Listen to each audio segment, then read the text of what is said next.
ఇబ్బందులకు కానీ నువ్వు చేసిన పనులకి నిన్ను శాశ్వతంగా సమాధి చేసే రోజులు దగ్గరలో వస్తాయి. అవునా కాదా? వైఎస్ఆర్ కాంగ్రెస్ పార్టీని భూస్థాపితం చేస్తామని గట్టిగా చప్పట్లు కూడా చెప్పండి.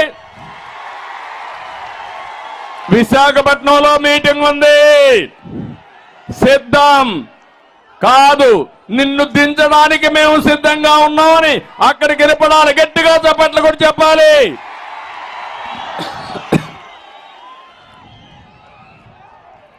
తమ్ముళ్ళు, ఆడబిడ్డలు, మీరు ఒక్కసారి ఆలోచించండి. 4 సంవత్సరాల 9 నెలలు అయిపోయింది. 10 నెలలు కూడా అయిపోయింది. కౌంట్ డౌన్ ప్రారంభమైంది. 74 రోజులే.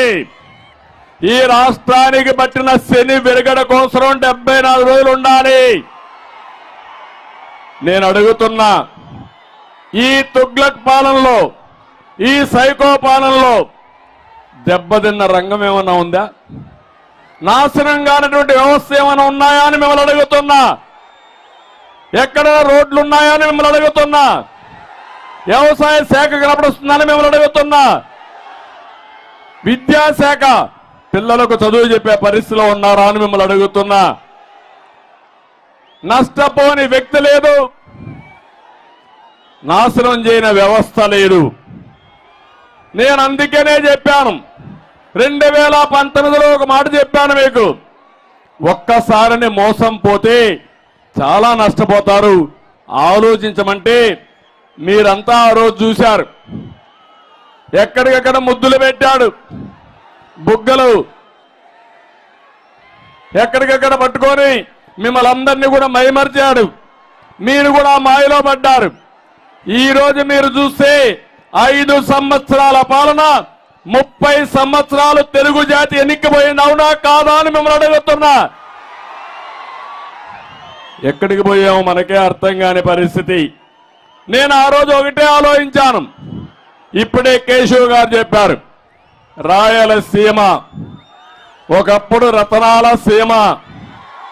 కృష్ణదేవరాయల కాలంలో ఆ రోజు మీరు చూస్తే ఏదైనా పని చేస్తే నేరుగా అక్కడ పొలాల్లో ఎదిగితే రతనాలు దొరికేటి.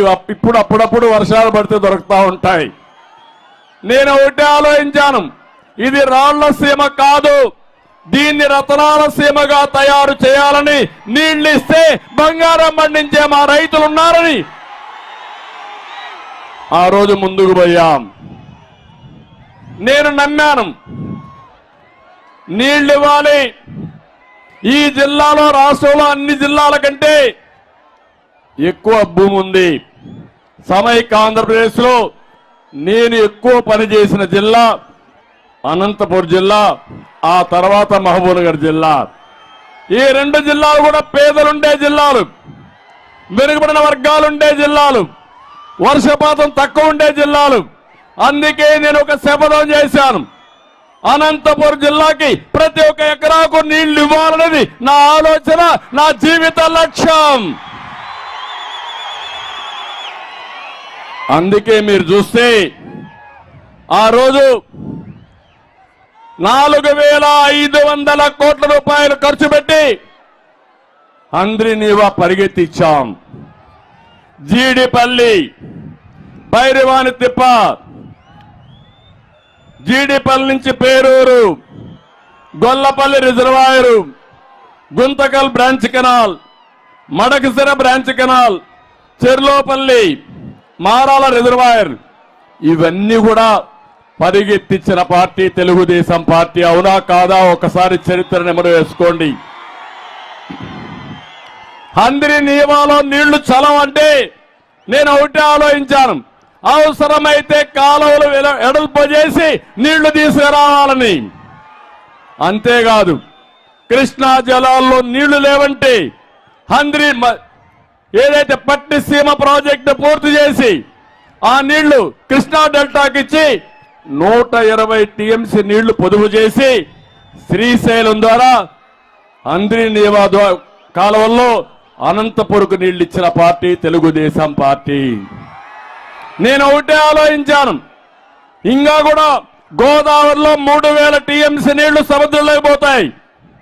గోదావరి నీళ్లు రాయలసీమకు రావాలని, బనకచెర్లకు తీసుకురావాలని, అక్కడి నుంచి అంద్రి నీవా ద్వారా అనంతపూర్లో చివరి భూములకు నీళ్లు ఇవ్వాలని ఆకాంక్షించా, ప్రయత్నాలు చేశా, కొంతవరకు జయప్రదమయ్యాం. అదే తెలుగుదేశం ఉండుంటే తమ్ముళ్ళు ఇప్పుడే కేశవ్ అన్నాడు, కౌలు రైతు 50 ఎకరాల్లో పంట తోటలేసి 2.5-3 కోట్ల రూపాయలు సంపాదించారు. అవునా కాదా? ఇంకో పక్క నేను ఆ రోజు 90% సబ్సిడీతో డ్రిప్ ఇరిగేషన్ ఇచ్చారని జ్ఞాపకం ఉందా మీకని అడుగుతున్నా. నేను ఇచ్చాననుకుంటే చేతులు పైకెత్తండి, ఆ రోజు చేశామని. దానివల్ల హార్టికల్చర్ రైతాంగం, మిరప తోటలేసే రైతాంగం బంగారు పండించారు, డబ్బులు బాగా సంపాదించారు, ముందుకు పోయే పరిస్థితికి వచ్చారు.